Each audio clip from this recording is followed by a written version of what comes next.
ایک شخص امام علیہ السلام کی خدمت میں آیا اور کہنے لگا، یا علی، کیا کوئی ایسا عمل ہے کہ جس کی وجہ سے انسان کی قبر کے اوپر اللہ کی لعنت برسے؟ تو اتنے میں امام علیہ السلام نے فرمایا، ہاں،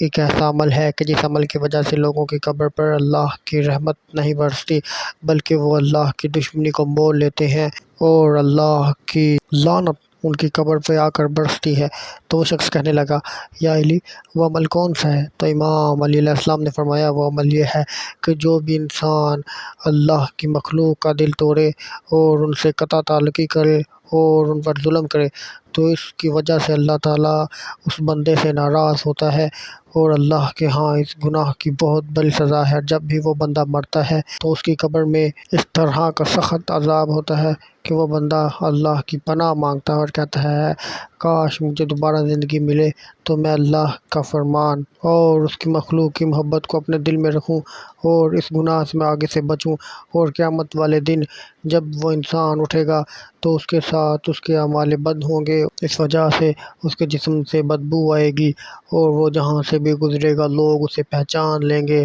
اور وہ اسی لعنت اور مایوسی کے ساتھ جہنم میں داخل ہوگا، یہاں تک کہ اس کو اس کی ایک بھی نیکی کا اجر نہیں ملے گا۔